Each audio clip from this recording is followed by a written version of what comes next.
Wait. Hold it right there. This video is about why it's so hard for us to stay committed to our goals and what we can do to fix that. Let me explain. This is you. Whenever you're reflecting on where you're at in life and where you want to get to, you set goals.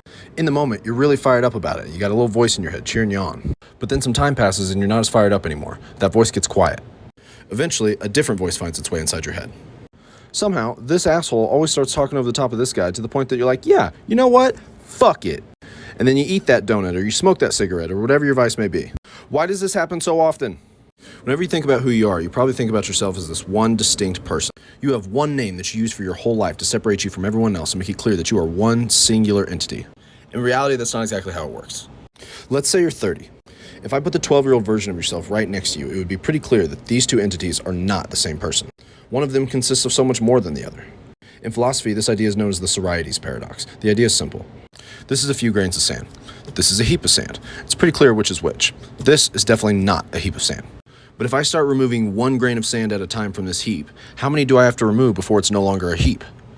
The takeaway from this is that the only way for humans to not go batshit fucking crazy is to try and put boundaries on our ideas. We need clearly defined borders to make our ideas firm, like building blocks, so we can stack them on top of each other and build massive structures. Without these borders, everything's kind of runny and hard to work with.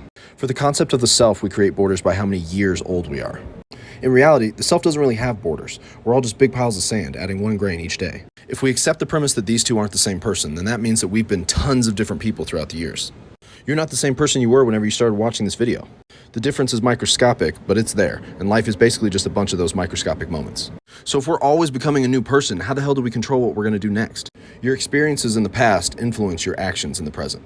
So if we look at all the different versions of ourselves that have existed through the years, it's basically like a democracy in which everyone gets one vote about what this guy should do next. So when you say you want to be disciplined and achieve a goal, what you're basically saying is that you want to amplify this little sliver of your life. You want this guy, out of all the people, to have a larger vote in what this guy does next. This is why discipline is so hard. So what do we do about it? If you want this guy to be the boss of what this guy does, then you have to get his voice inside this guy's head. Remember, this is a democracy, and this guy isn't going to win fair and square. The best way to do this is through writing. When you write something over and over again and then you read it later, you're effectively re-downloading these thoughts. It's basically like you're letting this guy time travel so that he never leaves this guy's head. If you write, "I will not smoke a cigarette today," over and over again for a full page, and you mean it, I promise you won't smoke that day. The hard part isn't not smoking the cigarette. The hard part is making yourself write another full page each day. Actions are the result of thoughts, which means that if you can keep these thoughts in the present guy's head, you can do anything. It doesn't matter what the goal is. What matters is that if you want a specific set of circumstances to occur, then you have to make sure that you are having the thoughts that will yield the actions that produce those circumstances. I wish you all the best of luck.